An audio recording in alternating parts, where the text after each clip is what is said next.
Merhaba hanımlar, Atölye Hobi YouTube kanalıma hoş geldiniz.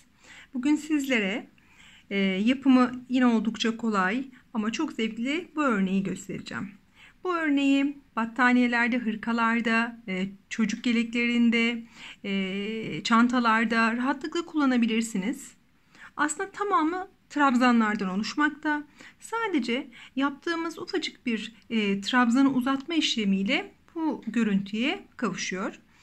Küçük bir örnek olarak başlayacağım. Örneğimizin kurulumu 5'in katları artı 1 zincir ya da trabzanla başlarsanız direkt o şekilde kuruluyor. Örneğin burada 5, 10, 15, 20, 25, üçer tane de kenarlarda var. 31 tane trabzanla başladık. Şimdi yapacağım örneği biraz daha küçük yapacağım ve direkt zincirsiz trabzana başlama tekniğiyle başlayacağım. Şimdi örneğimize başlayalım. Şimdi zincirsiz trabzana başlama tekniğini oldukça sık kullanıyorum. Takip eden hanımlar bilirler. Yeni görecekler için de. Şimdi 3 tane zincir yaptım. Başını alarak birinci yaptığım zincirin içine battım. Bu arada ben evdeki kalan pamuklu iplerimle bu örneği çıkaracağım. 3 numaralı tığla örüyorum. Şimdi trabzan yapacağız ama altta zincir görüntüsü olması için önce bakın. Birinciyi sadece tek başına örüyorum. Sonra normal ikili trabzan yaparmış gibi örüyoruz. Bir sonraki aşamada az önce tek başına ördüğümüz şu dipteki zincirin içine batarak önce bunu tek başına örüyoruz. Sonra normal ikili trabzan şeklinde. Bu şekilde 21 adet trabzan göreceğiz. Ve bunu bu örneğimizin başında hiç bu uzun atım işlemleri olmaksızın 2 sıra trabzan örerek başlayacağız. Şimdi 21 adet trabzanımızı elde edelim. Evet, 21 trabzanımızı tamamladık. Her renkle 2 sıra örüyoruz. Dolayısıyla bununla yine devam edeceğiz. 3 zincir yapıyoruz dönüşlerimiz için ve başlarken burası bizim sıfır noktamız, buradan değil hemen yanındaki boşluktan batarak yine ikili trabzanlarımızı yapıyoruz. Yine 21 adet burada da olacak. Sonrasında köşede iplik rengimizi değiştirerek örneğimizi kurmaya başlayacağız. Örneğimiz sadece iplik değiştirdiğimizde o rengin ilk sırasında gerçekleşiyor. İkinci sırasında yine sadece normal ikili trabzan yaparak ilerliyoruz. Bu sıramızı birlikte tamamlayalım. Kenar boşluklarını ben 3'er adet yaptım ama siz bunu 2'şer adet de yapabilirsiniz. O zaman tabi sayımız, başlangıç sayımız değişir ya da arttırabilirsiniz. Örneğin mantığını anladıktan sonra sayılarla oynamak mümkün. Şimdi son aşamadayız. Yaptığımız zincirin üzerine de döneceğiz ve de iplik rengimizi değiştireceğiz. Şimdi iplik rengimi değiştirirken zincirimin üstüne battım. Trabzanı bitiriyormuş gibi bakın burada 2 tane kaldı. Şimdi yeni ipliğime geçtim. Sanki bununla devam ediyormuş gibi bunu yakaladım. Daha sonrasında bu ipliklerin düğümlerini içeri doğru çekerek yok ediyorum ben. Şu aşamada bir kilitleme işi daha yapacağım. İkisini beraber aldım bakın. Bir tane de böyle yapıyorum. Ve mavinin işi şu an bittiği için bunu kesip çıkarıyorum. Şimdi yine pembemizde 3 zincir yaparak bu sıramıza başlayacağız. Evet. 1, 2, 3. Baştan 3 tane trabzanım bu sırada sabit kalıyor. Bu 1'di. 2 ve 3. Şimdi 5'in katları şeklinde yapmamızın sebebi burada yaptığımız uzun atımlar bir var bir yok. Bir var bir yok şeklinde olduğu için burası toplam 5'li bir blok. Bunun adına 3 tane yapmıştık. Şimdi 3'lü trabzan yapacağız. 2 kere doladım. Alt sırası değil, onun da altı olan Yani ilk yaptığımız sıradaki 1, 2, 3 kenar trabzanım. Dördüncüyü bakın önden arkaya doğru yakalıyorum. Ve üçlü trabzanımı uzatarak yapıyorum. Bu benim birinci uzun şeridim. Tabii ki burayı kullanmıyorum. Bunun hakkı olan yer. Onun yanındakine normal bir ikili trabzan. Bir var bir yok demiştim. Şimdi yine 2 kez doladım. Bakın alttan da bir tane geçiyorum. Onun yanındakini yakaladım. Yine üçlü trabzan. Yine onun hakkı geçildi yanındaki. Ve son kez yine 2 kez doladım. Alt taraftan yine yakalayarak 3 adet uzun şeridimi elde ettim. Bu şeritlerin uzunluğu diğer trabzanların boyuna yetişmeli. Sonrasında birazdan aralarda merdiven gibi koyacağımız için aradaki boşluk için 5 tane normal ikili trabzan yapıyoruz. 1 2 3 4 ve 5. Şimdi aynı işlemi bir kez daha tekrarlayacağız. Yani 2 kez doladım.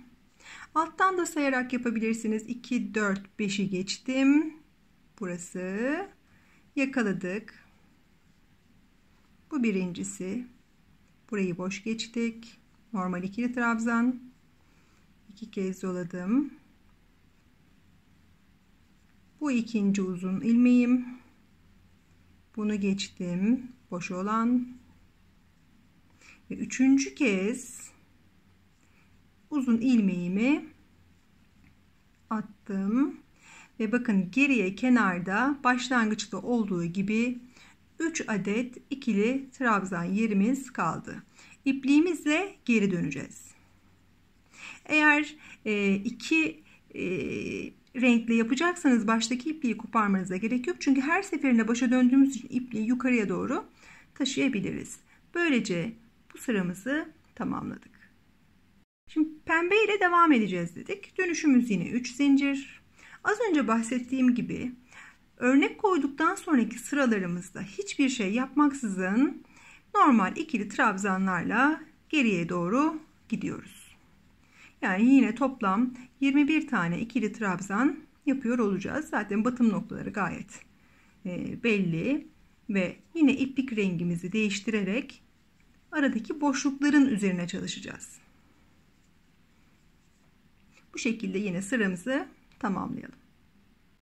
Evet, sıramızın sonuna geldik. Yine iplik değiştirirken ikili trabzanın ilkini aldım. Sonra yeni rengimi sanki bununla örüyormuş gibi bu kısımda geçirdim. Sonrasında ben iki ipliğimi de alıp bir tane daha kilitliyorum ve artık yeni ipimle devam ediyorum. 3 zincir yaptık ve örnekli kısma döndük. Şimdi bakın, az önce yaptığımız yerlerin araları dolacak. Kaydırarak hareket ediyoruz. Yalnız burada başlarda 3'er tane trabzanım var. Uygun olan tek yerim ortadaki. Küçük başladığım için burada tek olacak ama burada gördüğünüz üzere 3 2 3 2 şeklinde ilerliyor. Bu aradaki 5 trabzanın olduğu yere kadar normal ikili trabzan olarak örüyoruz. Sayabilirsiniz. 3 tane kenar için var. 5 tane de az önce işlem yaptığımız yer vardı. Böylece 8 tane. 2 4 5 6 7 ve 8. Bakın tam araya ulaştık. Şimdi burada yine 2 kez doladım. Bu sefer de yine alt sıra değil, onun altındaki pembelerin olduğu yeri yakalayacağız. Yani bakın şurayı. Burayı yakaladım. Uzattık. Bir uzun, bir kısa. Yine 2 kez doladım. Bir atlıyoruz. bir uzun, bir kısa ve son olarak tekrar bir uzun yaptık. Ve sıramızın sonuna kadar şurada atlamayı sakın unutmayalım. Yine ikili trabzan olarak devam ediyoruz. Bu sırada sadece bir tane bloğumuz oluştu. Ama battaniyelerde ve hırkalarda oldukça renkli ve keyifli görünecektir eminim bu örnek. Üst sırada yani ipliğimi geri getirirken yine arka tarafta hiçbir şey yapmaksızın normal ikili trabzan yaparak ilerliyorum. 3 zincir yaptık, döndük ve yine 21 tane trabzanımızı tamamlıyoruz. Son kez yeni bir renkle başlangıç sırasında yaptığımız işlemlere döneceğiz ve örneğimizi tamamlayacağız. Evet, sıramızı bitirdik. Yeni ipliğimizi aldık. Sonrasında kitleme işlemimizi yapıyoruz.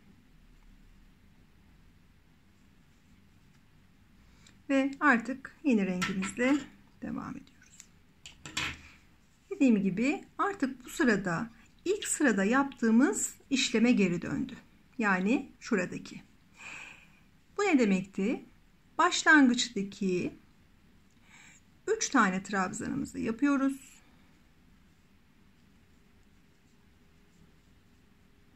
Sonrasında hemen çünkü şuradaki boşluğu kullanacağım. Alta değil, onun altına batarak uzun ilmeğimizi yapıyoruz. Bir geçtik. Alttayız yine. Bir tane geçtik. Alttayız yine. Ve yine arada 5 tane ikili trabzanım var.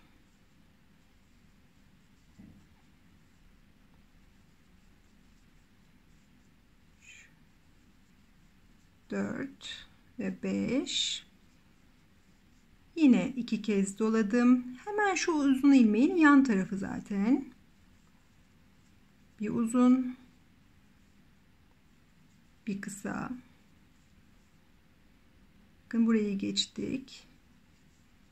Bir uzun, bir kısa ve son olarak yine bir uzun yaparak örneğimizi tamamlıyoruz. Yine başa gelirken arka tarafta sadece ikili trabzan yaparak ilerliyoruz.